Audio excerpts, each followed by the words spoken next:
From Boston, Massachusetts, to Adelaide, Australia, and everywhere in between. Talking local and national sports and just about anything discussed in a tavern.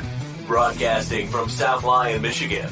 Welcome to Easyspeak at Speakeasy 330 with your hosts, Rich and Tom. Hey, we are back. Mr. Jasper, how are you? Mr. Sloan, how are you? Doing good. Really excited about this relaunch. How about you? Yeah, I am too. It's kind of been a struggle, I guess, if you want to say, in the last couple of months, really, kind of between scheduling and everything like that. And we still have I guess we need to call the fever of still doing the show. Do you find a way to make it work? And I guess in the last week or so, we've kind of teamed up with a couple of our former guests on the show to help kind of relaunch it, kind of rework it and everything like that. It provides more flexibility for me to be able to come on, but it also allows us to keep continuing and pushing forward on that.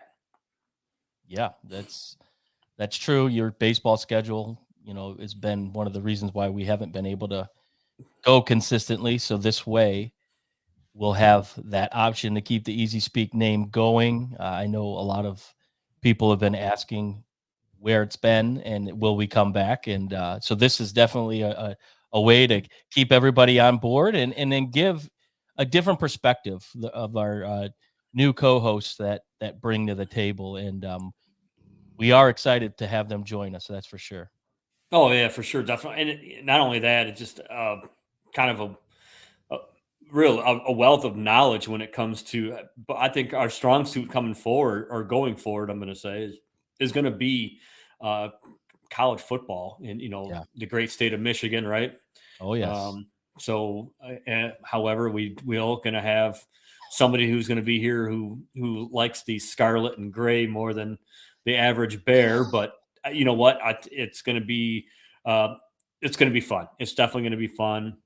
And, the two guys that we're going to bring on screen here in a minute are no slouches when it comes to knowing their sports by any means whatsoever. So the first guy we should bring up is it's going to be JP, or as people would know as Andre the Giant. He's coming in from the great city of Wyandotte. And then we also have Drew Lattin coming in. There's a resident Ohio State fan. So he looks special. JP, this is a special request coming for you. Oh yeah, bring it back. The Giant, JP the Giant. JP the Giant. Just water today. Well, back, sir. From previous shows, we normally tend to partake in alcoholic beverages, and I am getting close to being 3 months of not having any alcohol. So I have the Athletic Brewing 0.0. Can't see it because I'll drink for you there, Rich. He's got his Buc-ee's thing on there. But. Yeah. I got you covered. So kind of today, there's a lot to cover. Obviously, we have the Detroit Lions have been making some serious moves. Maybe it's the moves they're making is maybe to kind of surprise some people in the draft. We got that going on in the city of Detroit. We have the Tigers who open the season up next week away. I think they're on the West Coast. And then Andrew's like, no, Tampa. I'm thinking normally they go to the West Coast after their homestand that they have. And then we got a lot of excitement brewing with the NCAA tournament, getting ready to wrap it up here in the next week or so. So first off, let's talk about the Detroit Lions, guys. What do you guys think? The move that they're making right now. I mean, obviously they just re-signed Nate Sudfeld. Do they go after a quarterback in the first 2 rounds? CJ Stroud. Yeah, you wish. I think so. I think a name that's popping up now a lot is Hendon Hooker. I know he's coming off the knee injury, but the Lions have the third highest draft capital in the draft right now, so they're could be setting up for a trade. As you've been seeing, they've been reworking some contracts with Vitae and Aquara there. Yeah, I was really hoping out. I was holding out prayers that maybe that the Lions would have signed Bobby Wagner, who we all know had re-signed for a 1-year deal with Seattle. Yep. That's nice to see that. But yeah, I mean, I think the Lions are being creative. You kind of get the feeling that they're like, hey, we're in it. We're going to go after it this year. However, when you think about it, it's like, we are a couple chips away, but they've done a lot to solidify that back end of the defense. Do they try to bolster their front line?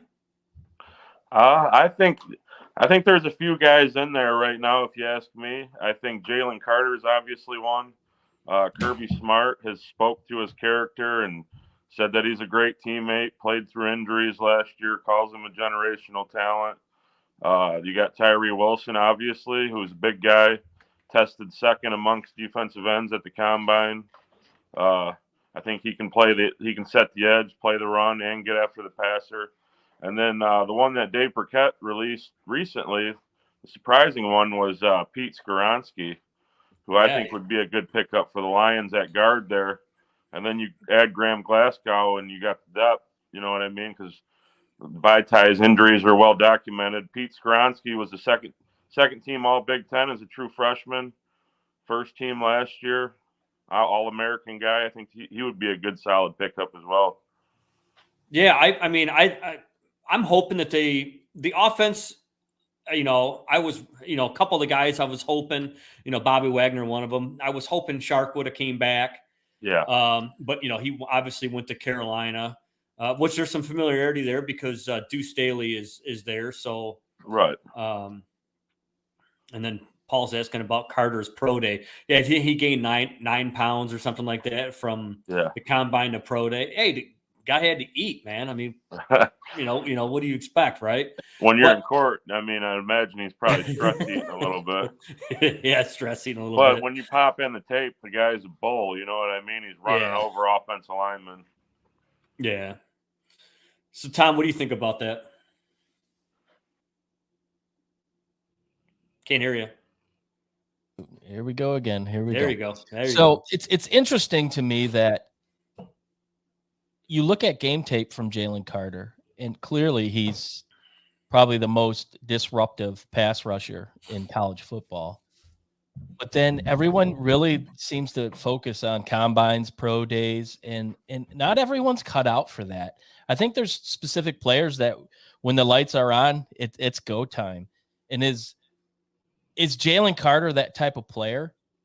Now, I think if you put him in the middle of that line next to Akeem McNeil or an Isaiah Buggs that they re-signed, that's just going to open up the lanes for Hutchinson. That's going to open up the lanes for James Houston, who James Houston is probably the reason why they won't trade up to get the kid out of Alabama. So what did he have? 8 sacks or 12 sacks, something like that. His stats were ridiculous in very minimum amount of playing time. So, I think really at 6, you'll be able to get Carter. But then looking forward to them getting Sudfeld re-signed here, that quarterback room's really, really, really light. I think there's only 2 quarterbacks on the roster. So it would make sense to go after a Hendon Hooker. I know his name has heated up big time. And then I think the Lions had really fell in love with him a little bit through watching his workouts and whatnot, and obviously what he did last year with Tennessee before the injury. So I think you got to take a serious look at a quarterback like him who's got the arm, and you have a receiver like Jameson Williams who can just go down and get the ball. So you're going to need a quarterback that can make that throw, and he might be the one guy that can do that. So I think it's wide open at this point who they can get. They've set themselves up really nice in free agency filled a lot of holes. Cue the filling holes. There we Filling go. Holes. So I don't think there's as big of a need as normal years would come in the draft. So it's wide open. I trust Brad Holmes. He's an unbelievable GM. So I think that's the first time that I think we can actually sit back and say to ourselves, I actually trust what they're doing. And in years past, we haven't been able to do that as Lions fans, right? We haven't had a chance to be able to talk like that. And I'll answer Paul's statement here. I think if he were to come to Detroit, there's a culture change, and being that Dan Campbell has been in that league, Aaron Glenn's a no nonsense kind of guy. They'd whip him up in shape pretty quick. So I think he would be okay to play an entire game, or it'd be a work in progress, but it'd be worth the number 6 pick in my opinion. Yeah, I agree. Drew, what do you feel? Go defensive line. I think somebody to complement Hutchinson on that D-line on the other side. But my biggest fear is if for some reason Goff gets hurt, it's down for a while. I don't even know when the last time Nate Sudfeld played a game. I think he took a couple of kneels last year. I think. I mean, if for some reason Goff garbage goes down, garbage time. What are you doing at quarterback if Goff goes down? I don't trust Nate Sudfeld. I'm not saying pick up a quarterback at 6, but get one in the. Just go after quarterback, in my opinion. I think you might be able to get as Tom referenced, Hendon Hooker quite a bit. I mean, he's going to be a 29-year-old rookie. Was it Chris Winkie remake? How about Will Levis? I don't know. Yeah. Yeah, it's true. I mean, there's definitely in the second round. Obviously, your Stroud, your Bryce Young. Oh, they're going early. Those guys are going to be gone. Yeah. So, what do you think? What is your thoughts on Jamin? Oh man, I'm trying to think what his name is right now off the top of my head, and I totally forgot about it. What do you think about Montgomery signing with Detroit? I like Montgomery. He's a solid back. I'm going to miss Jamal Williams just because I think he had a connection with the city, and he was, I feel like, a leader in that room. But that doesn't win. That doesn't win you games. But do you think? I mean, outside of what he did this last year, breaking Barry Sanders' touchdown record. Yeah. I mean, outside of that, and some of the press conference things, what do you think really do you think it was the HBO special that catapulted his likeness in the city? Is that, I mean, when you watch that Hard Knocks episode and Dan Campbell gives a speech and Jamal gave his speech, I definitely think that built a likeness with him, with a lot of the fans. And I mean, he was a solid back on the field, but now Swift, I keep hating use the word trust, but Swift is glass, unfortunately. Hell of a back, phenomenal running back, but he's glass. So I'm hoping Montgomery can handle, I'd say, the majority of the workload. Because if Swift, you just can't trust Swift staying healthy, unfortunately. But I like the Montgomery sign, though. He's a solid back. Yeah, so kind of want to get an idea of what everybody's kind of thinking about the NFC North here. You're going to be favored. Yeah, I mean, so Green Bay, I mean, Aaron Rodgers has already said he wants to play for the Jets, right? Yeah, him and his list of demands. Yeah, it's looking that way, right?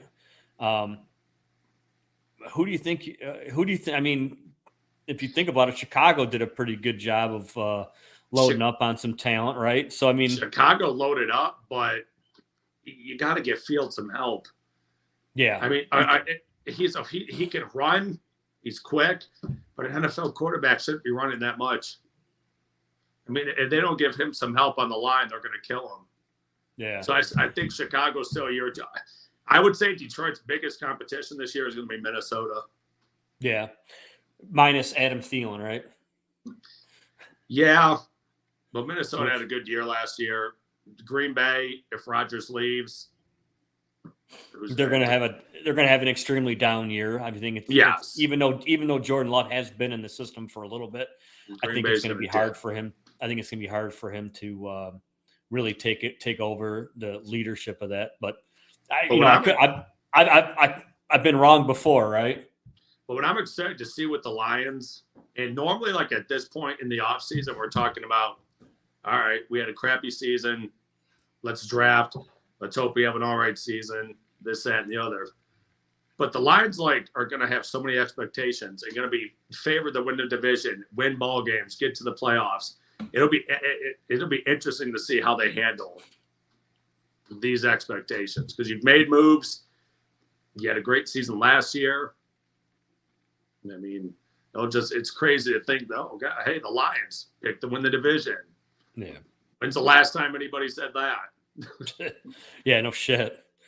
So with that, I do have some things in the works of possibly setting up for maybe a draft preview show of sorts. I got a call out to a friend of the show, Dave Cat of the Detroit Free Press, about coming on. It'll probably be just a video. It probably wouldn't be anything. It probably just be phone call. But hopefully we'll be able to hammer something down to get him on for a short amount of time to kind of get the insiders' view on that. So next thing we need to talk about, Tom, let's talk about our Tigers, man. We're getting close to first pitch. I think this year is going to be a make or break year for AJ Hinch in group. I think last year he, as many times as people didn't want to give him a free pass, so to speak, I think that he got one based on the fact that they had a lot of injuries. They had a pitcher step away from the team for a little while to deal with some personal issues. But why don't you and JP go ahead and talk about the Tigers? Yeah, I just think the expectations for the Tigers this year, from a fan standpoint, really aren't very high. And I do think, in my opinion, AJ Hinch gets another free pass this year because that pitching staff is going to be not intact all year. So both of those young guys are not going to be with the team this year. So I think they're playing with some young guys. I think Matt Manning actually is back, and from what I've seen in camp and from what I've heard coming out of Lakeland is he's really come back with vengeance, and he looks really good. So I think at that aspect, you have Matt Manning, you have Eduardo Rodriguez, who's going to be your opening day starter. So the pitching staff's going to be really young. I mean, the bottom line, that team in general is going to be really young. I think you're going to get a look at a lot of the young talent down in the farm, going to get a lot of playing time up here in the big leagues, as they like to say in the booth, the big buildings. So you're going to get to see a good look for what the future is for the Tigers. So, I mean, as a baseball fan, as a Tiger fan, that's going to be good to see a lot of young guys playing. So, but as far as, expectations, fourth at best, in my opinion, that's Central. What do you think? I think, they're a lot on par with how the team was last year. You got Manning and Turnbull both working through injuries last year. Yep. You mentioned Skubal and Mize are both going to be out for the year. I think Eduardo's looked really good in spring training. They've talked about him a lot at length. And then you got Lorenzen who's kind of the back of the rotation on a decent team who probably going to have to step in here. So, and then you got Boyd for Tampa, right? He was on Tampa's team. No, he played for the Angels last year. Oh, okay, yeah. Yep. And then you got Boyd, who's probably going to have to step in, who I think only pitched 13 innings for Seattle last year. So, well, we'll see how it goes. I see that in the Grapefruit, their batting average and their runs are top 10, and then all the pitching stats are at the bottom, which is kind of complete didn't they crisscross lead from last year. didn't they lead the Grapefruit League in home runs? They did, yeah. We'll This see is if that can interesting. translate over, though, right? That's the one thing. You get that weather situation. Obviously, they're down in Florida. The weather's warm, and they come up here, and it's almost like shock to them. And especially for power hitting teams, it usually takes till mid-May for them to get their legs. I think they've had going. several guys that played in the WBC. And I think that helps. You know what I mean? Getting Yes. competitive baseball going before the season starts. But we'll see. Yeah, that's a I good think point. overall they're going to be a boring team to watch.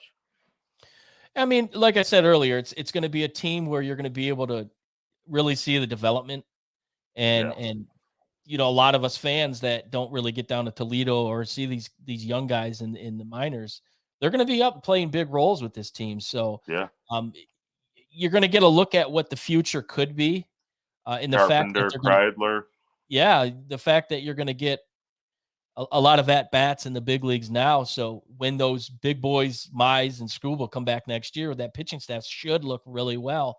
And the experience level will help them. But, I think A.J. Hinch is a really good coach. What he did with Houston with a lot of young talent.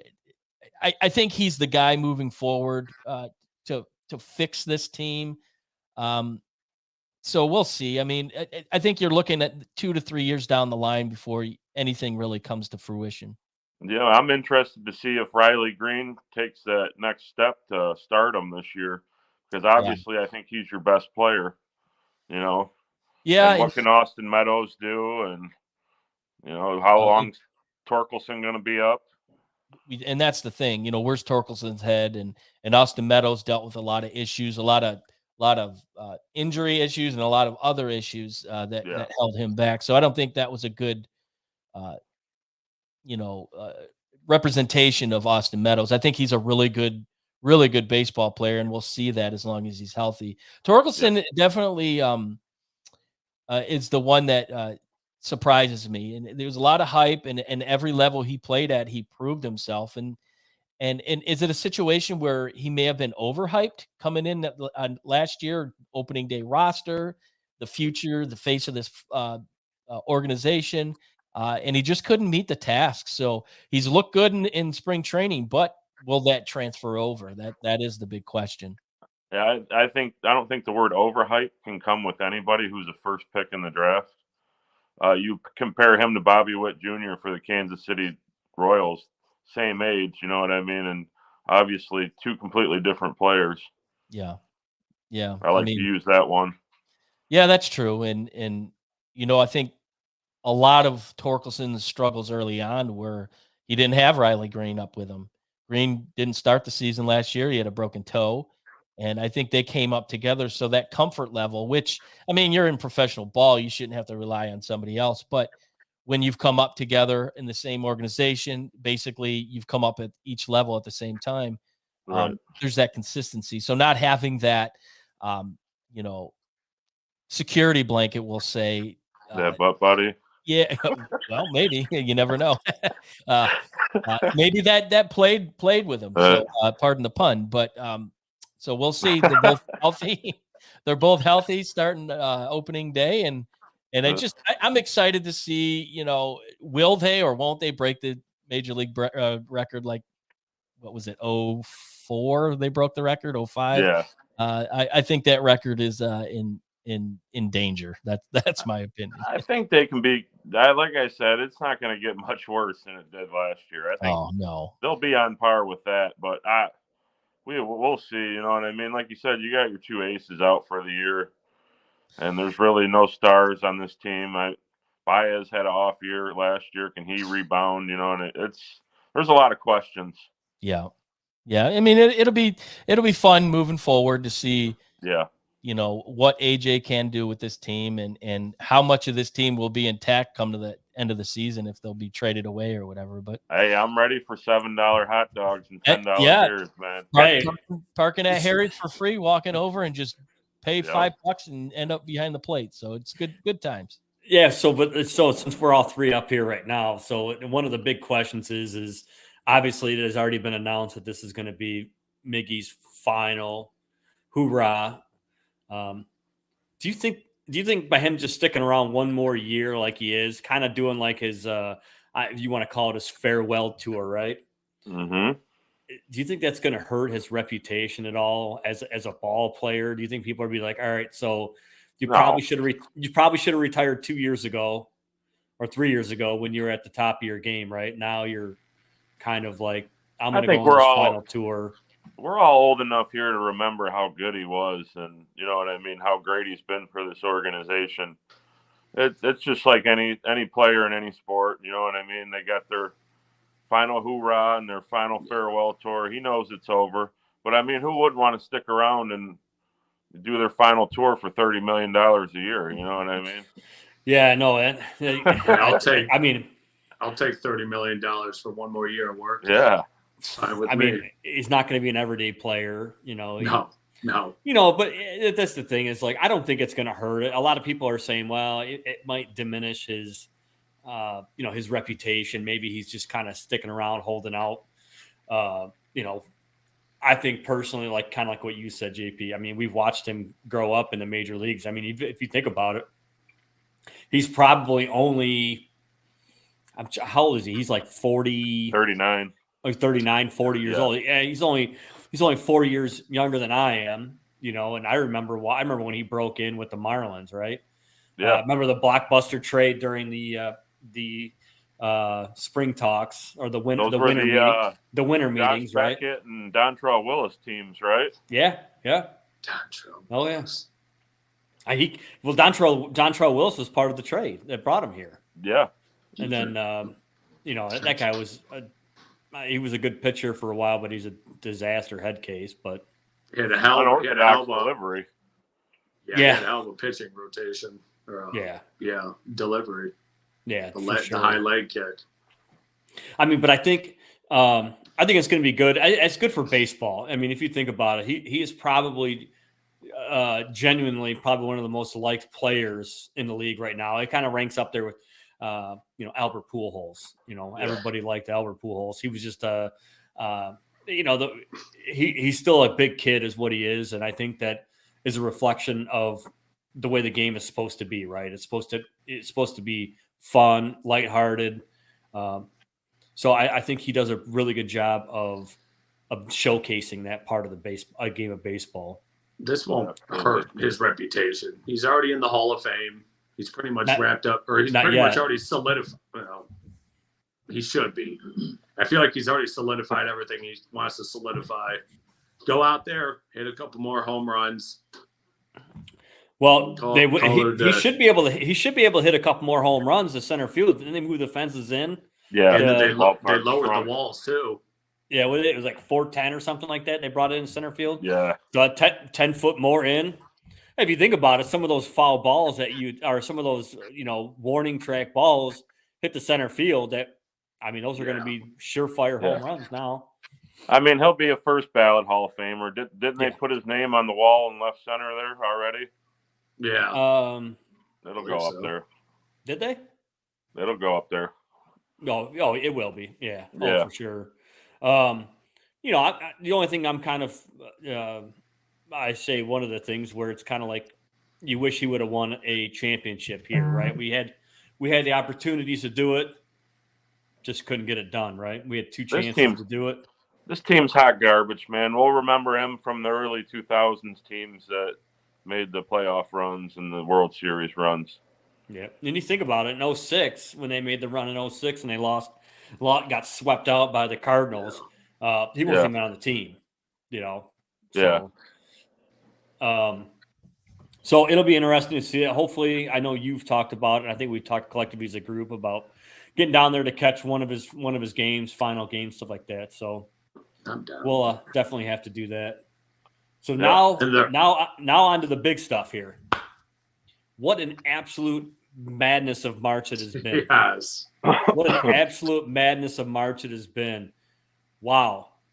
This is the first time ever in history that there has not been a number one seed in the Elite Eight. And this is also so far, or no, it's already confirmed. There's only 4 times ever since they started doing the seedings back in 1979. Great year. That's the year I was born when they started doing the seedings. This Damn, is the you're fourth time. This is the fourth time ever that there has not been a number one seed in the Final Four. So, what gives this year? Parity. I think it's just the parity of college basketball. We'll probably all speak to that. But, I mean, you look at the tournament left, and who's really a big superstar or a big-time NBA prospect?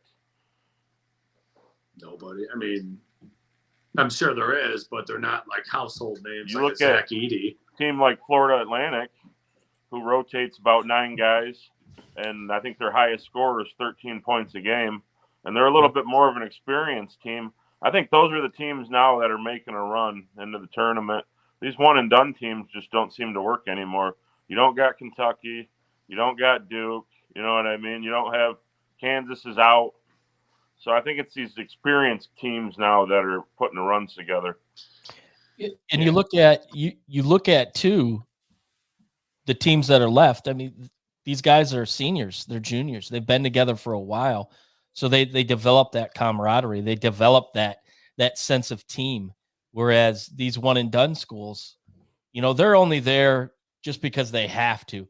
I'm only here because I'll get so I don't get fined. You know what I'm saying? Marshawn Lynch. Yeah. So they're there because the NBA says they have to be 19 and they have to be out of high school for a year before they enter the draft. So there's no sense of team effort. And like you said, JP, these guys at FAU, they rotate. So they're healthy and they're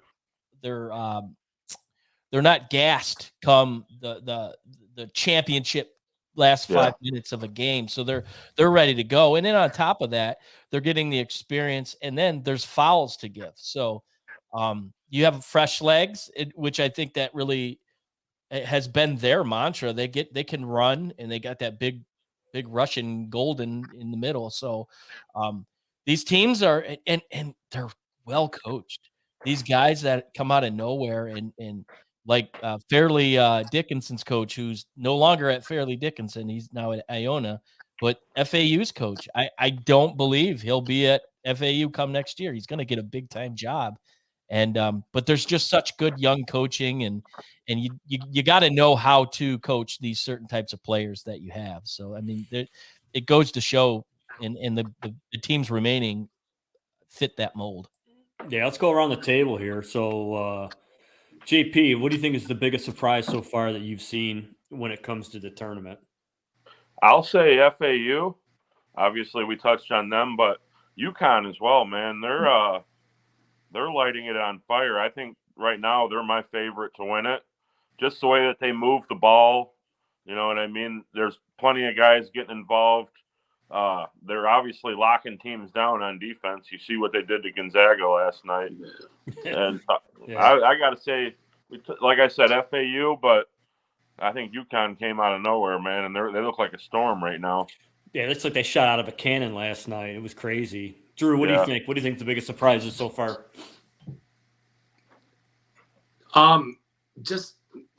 We touched on the parity, but just how it just seems like these smaller schools, and I'm not going to lie, before the Purdue Fairleigh Dickinson game, I had no idea who the hell they even were. I didn't even know where they were located. I like the comparison of the two stadiums that they had posted. Yeah. Like one looked like a middle school gymnasium, and then it was like Purdue Stadium. Yeah. No, but it just seems like these smaller schools, and Grant, I mean, there's still blowouts in the tournament. Not every small school is going to beat a big team, but it just seems like they're not scared to play these bigger schools anymore. And it seems like these smaller schools are starting to catch up a little bit. And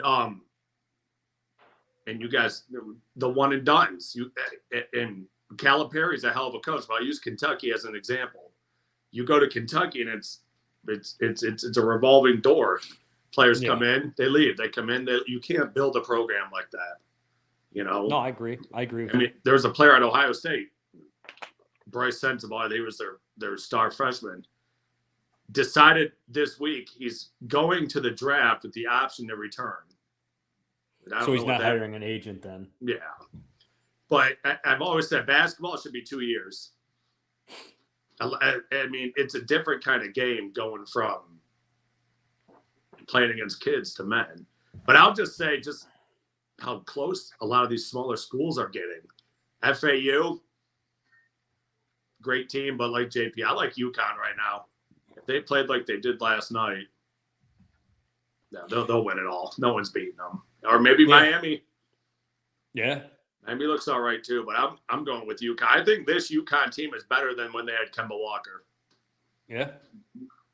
Okay. I mean, that team was loaded too, but this UConn team looks special. All right, so we already got 2 of the 4 already selected, right? We got FAU already slated for the Final Four, and then we have. Let me pull my bracket up here. UConn. Yeah, UConn. So we got that, and then today we got Miami playing against Texas, and then we have. I'm scrolling right now. Come on, JP, help me out here. Got Creighton playing against Creighton. Yeah, Creighton against San Diego State. Yeah. In San Diego State, I mean, shit, they've done pretty well. Creighton. It seems like every March, Creighton gets in there. They don't look sexy all year long. They get in there and they always make runs for it, right? San Diego State, who their coach has ties back to the Fab 5 days. He was responsible for recruiting some of those kids to the Fab 5, so he has Michigan ties. Is that Steve Fisher? Steve Well, Fisher. No. The guy. No, it was the guy He was who part paid of him all the that. money. He was part of that staff. Yeah, you guys notice all these teams that are left, it seems like outside of Florida Atlantic have 6 or more losses as well. Yeah. I think Creighton's a 12-13 loss team. Yeah, I mean, like I said, Creighton seems like every year that they don't look real sexy going into the tournament, and then it's like, damn, here they are, Elite Eight. That's the home of Kyle Korver, right? I believe so. Yeah, he was Creighton. You look at the tournament, it's all about matchups. Right. And you get these small schools that really you don't have a lot of. I know we talked about this yesterday, Rich. Yeah. There's not a lot of game tape on these kids. So yeah, they come in and these bigger schools, they say, hey, we are, who we are. We should be able to walk right past them. And that's just not the case. But to hit back on what we just talked about surprises, the one thing I'm really surprised is the physicality that the officiating is allowing in this tournament. If you saw the game last night, the FAU game last night, late in that second half, where Golden kind of fucking ran the guy over, ran him over, and then landed like on top of him, and then puts his arms up like, oh, nope, I didn't mean to do that. But even going back to the Tennessee teams, Tennessee beat the absolute living shit out of Duke. I mean, literally beat the shit out of Duke. And the refs really let them play. And I think that really has a lot to do with where we're at as far as this tournament goes. You get these teams that how bright are these lights? Are they too bright for them? Well, when they're not getting ticky-tack fouls called against them, they're able to go on these runs and close out these games. So that's been a really surprising thing for me. But San Diego State, going back to them, they play really well defense. Creighton can shoot the lights out. That game's going to be really, really strong. And how real is Texas? They've looked really good in this tournament. They looked really good in the last round. Doing it with an interim coach. Yeah. And it seems like they really have his back, which they're playing for him. So you're waiting for the ball to drop with Texas, and it just hasn't yet. So I think they're going to move on forward. And I like San Diego State too. So that I think that Texas coming out of the Big 12, they're obviously pretty battle tested. Right. And I think stylistically they can handle just about anybody the way that, I mean, look what Kansas State did. Yeah. I mean, Kansas State they bodied and handled just everybody they played. Except for yesterday. But even yesterday was still a damn good game. I still can't figure out why I can't. I mean, Tom and I and JP, we sat together last night. Can't believe why he dished the ball off and then he couldn't get that last shot in. But look I at wanna coming give into the tourney, you could have said Kansas, defending champions, could have been favored. Texas beat them twice at the end of the regular season. And then you add in Kansas State, and then you got Baylor with the backcourt. I mean, that was a tough conference to play in. Yeah. So I want to give a shout out to that Kansas State player, 5'8", Marquise Noel. It's one of the best passes I've ever seen. Spartan fans will never forget that name. No, he torched MSU the entire game. Hey, good segue. Speaking of Spartans, man, Tom Izzo under fire Thank for God. some post-game comments against Kansas State, pretty much saying they got a couple lucky bounces. Pretty much is what he said. But those couple of lucky bounces bounce your team out of the tournament. Yeah. Well, I think that people are kind of overblowing the whole situation. I went back and watched the press conference, and I mean, he kind of deflected a little bit, but I mean, he also made light that, you know, it's not on the players, it was on him. I mean, you let Noel slash to the hoop. He had 19 assists. So that just goes to show you that at some point in the game there was never any adjustments made. You know what I mean? Kansas State was absolutely killing them on the pick and rolls. Yeah. Like it seemed like every play you'd see they'd be guys, big bodies standing there, and they wouldn't switch, they wouldn't do anything. Yeah. There was a chink in the armor that they exploited with Michigan State. I mean, they were playing good defense. What's that? They're not big. They don't have the size. Yeah. To match up. Sudoku or whatever his name is, he's their big guy. But yeah, if he's in foul trouble, then you know they're in trouble. Yeah, they don't. Well, Tom also he left 3 scholarships, you know, on the table this year. He's a great coach still, but he's still old and stubborn. Sometimes you got to go to the portal and fill those needs just for depth wise. Well, and from what I heard, you know, from what they were saying earlier in the tournament, that the players went to him. I don't know how much of this is true. They went to him and specifically said, "We got you, coach. We don't want to bring in kids from the portal." So, I mean, I don't know why anybody would want that. Is it a team mentality? Is it, you know, these guys that have been together, playing together, now you're going to bring an outsider in? But what's the difference between that or recruiting a young kid? But going back to college basketball works. Yeah, it is. And going back to Izzo, one of the reasons why I wanted to talk about this specific topic is sports fans have a tendency to gripe about the quote unquote coach speak, we'll say. You want to hear the quote from the coach, player, that what do you really feel? Tell me what's really on your mind. And I think a lot of these coaches and players are always worried about, you know, how it might come off, how it might sound. And so therefore they don't really say anything. They stay safe and be careful. So Izzo, who, let me start off by saying I'm not a Michigan State fan. So we'll go from there. Izzo spoke his mind. He was emotional. Obviously, he was emotional when they got to the Sweet 16, because I don't think anybody thought they were going to get to where they were. So having the team that he had, that he really liked and he really, really loved, they go down in overtime, heartbreaking loss. His emotions are running high. He says what he wants to say. He says what's on his mind. He's transparent. And he gets chastised for it. And I think that's complete bullshit, because all the people that want to say, "Oh, well, that's just a cheap answer. You know, that's coach speak, you know, blah, what, that's nonsense."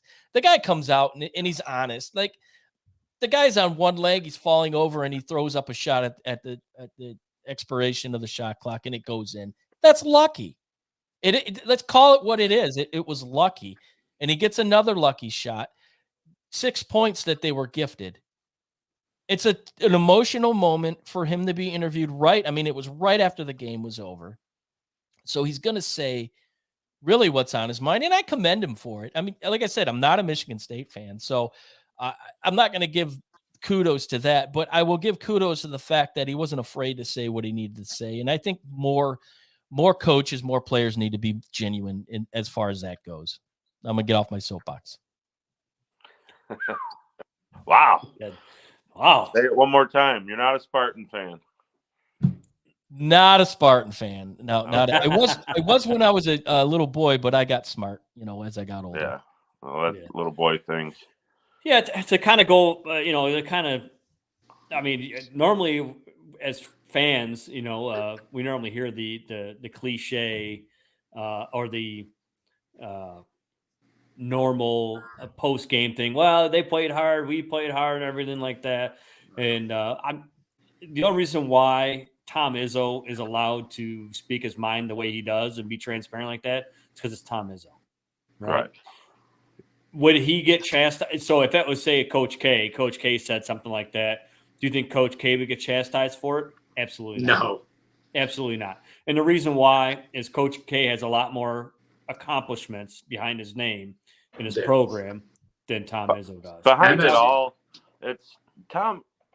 I'm just gonna say it, man. He's a good coach, but he's kind of overrated, overblown in my opinion. Just gonna he has one national championship in 2000.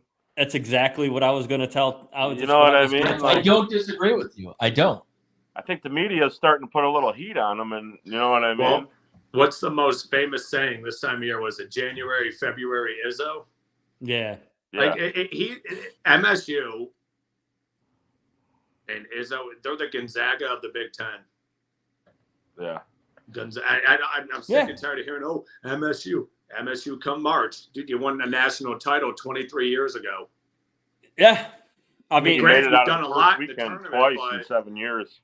But that's the thing that Tom and I were talking about last night, and I was like, he wouldn't get so much shit, and he won't retire. He in order to solidify himself as one of the greatest coaches, he's got to win another title. He has to. He needs one more. Is he a good coach? Yeah, he's a good coach. Is he a great coach? No. And this is coming from a Michigan fan, and Ohio State fan. Hey, they like to grill us for Bo Schembechler. We'll grill them for Tom Izzo. Well, they grill us on hardball too. Yeah. Hey, I get grilled for still reliving the glory days of Urban Meyer, but Yeah, you guys can't let it go. And Jim Tattoo Tressel.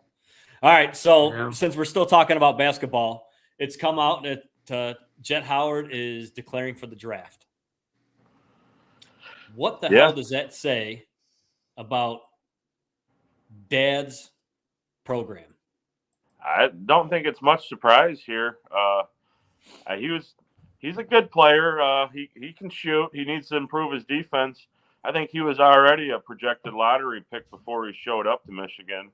And as for the program, I mean, when you lose one and dones like Juwan has, Moussa Diabate, Caleb Houston, Jet Howard, you know what I mean? These are all guys that could be on the same team. And he's kind of in the category of the one and done coach who I don't know if they're ever going to be built to make it past the Sweet 16. And it's a shame because, we talked that, Tom and I talked about this and, last night, talked about a lot last night, but we talked about, what does this mean? It's like Juwan Howard, the only successful season he had was all the guys that were left over from the Beeline era, right? Right. Is he recruiting people on the basis of, hey, I'll get your kid in the pros? Yeah. I mean, obviously those are conversations that you and I, the casual fan, don't hear. But I mean, when you got, especially your own son comes to the program, plays 1 year, hurt, came back. Does he still have some work to do on his game? Yeah. Yeah. Is he a lottery pick? Really, it depends on what the needs are for whoever's in that draft position, right? You look at Coach Beeline's teams, you go down the line, Trey Burke, Tim Hardaway Jr., Glenn Robinson Jr., Dauskas, Karis LeVert, all these guys who made it to the NBA, Duncan Robinson, who made it to the NBA and stayed in the NBA. They weren't highly recruited guys. These were guys that stuck around in school for a few years. You know what I mean? Yeah, and really learned the game of basketball. Yeah. Was coach the game of basketball. Yeah. So definitely that is some concern going forward with the state of that program. Hopefully they hopefully they turn it around next year. I mean, getting bounced out of the Big Ten tournament early, getting bounced out of the NIT, you know. Well, the thing is now is you're running into a situation where you already lost Howard. You're probably going to lose Kobe Buffkin. Yep. You only have one commit for the next recruiting class, and you're probably going to have to load up in the portal. So, I mean, it's just constant turnover, headache.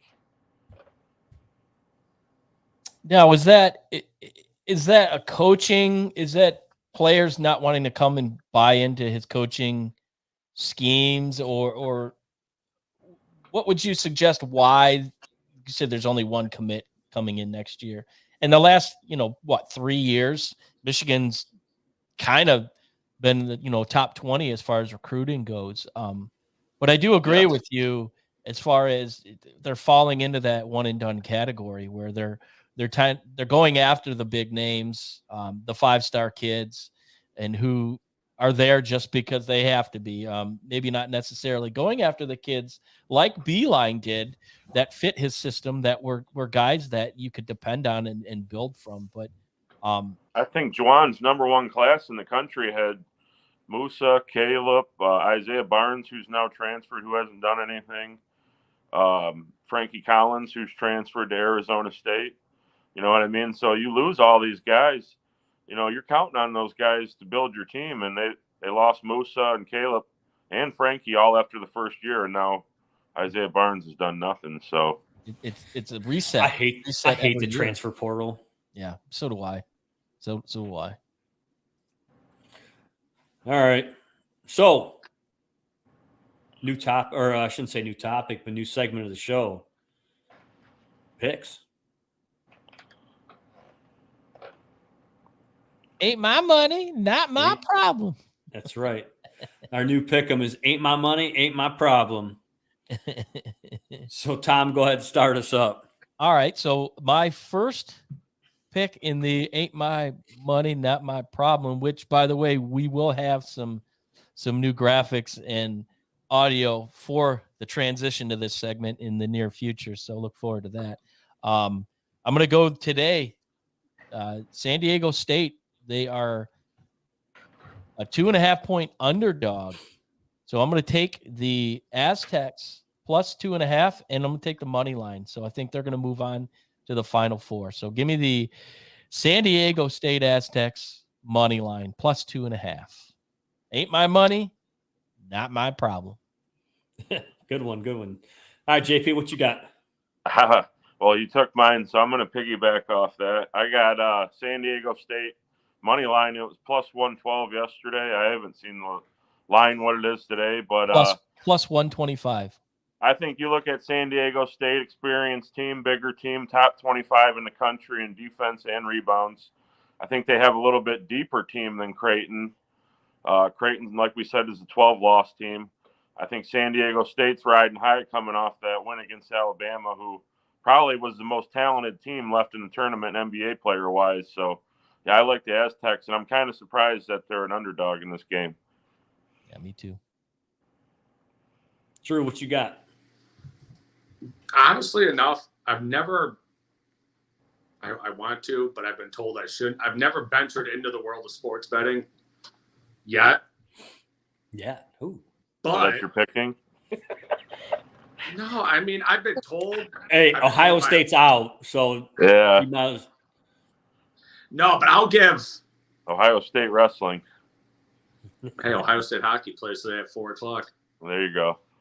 But I don't do sports betting because I've been told if I get into it, I'll get hooked. I'll lose all my money. Gonna have to start now. And I mean, I will. I'll do some smaller bets now, but Final Four picks, or I'll just do the games today. I like Creighton. I like Creighton to win, and I like Texas. But my national championship game, I think, is going to be FAU versus UConn. All right, well, how about a pick today? Is that a futures pick? That's a futures pick. It's a futures pick. Okay. I don't have any bets, but I wanted to throw something out there. Oh, we'll have to check the odds on that one. That's a futures pick.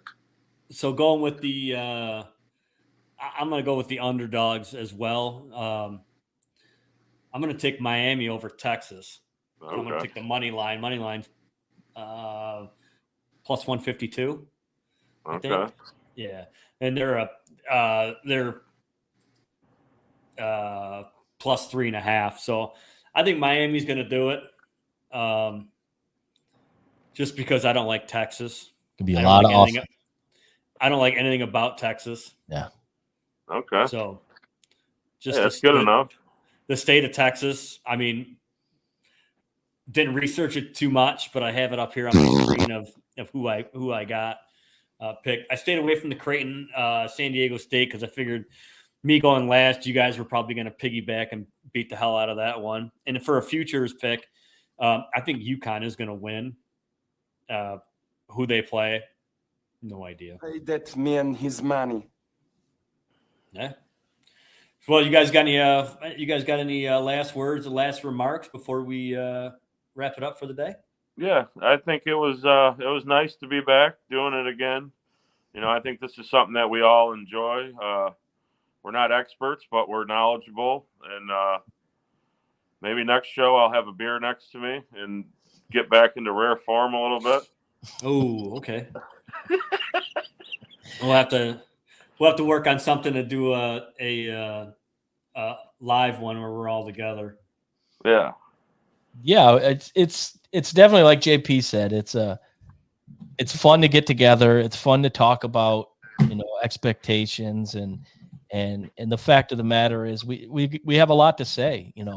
JP, you're knowledgeable, and Drew, he's got a lot to say. Yeah, and Drew, you have a passion for the Lions, for the Tigers, unfortunately for the Buckeyes. So you bring that aspect to the show that I think is really going to push us forward. So Rich and I are working on some new graphics. Like I said, we got some new voiceovers coming over. We're going to give the show a really nice production value, and I just look forward to growing as a group, becoming better each and every week, and just seeing where we can take this. And it's going to be fun. We're going to bring on guests, like Rich said, possibly Dave Burkett. We got the Reckless Speculation guys going to be coming on for guest segments. So our reach is going to be beyond the state of Michigan, which is really going to be good. So looking forward to the potentials and what the Easyspeak can be.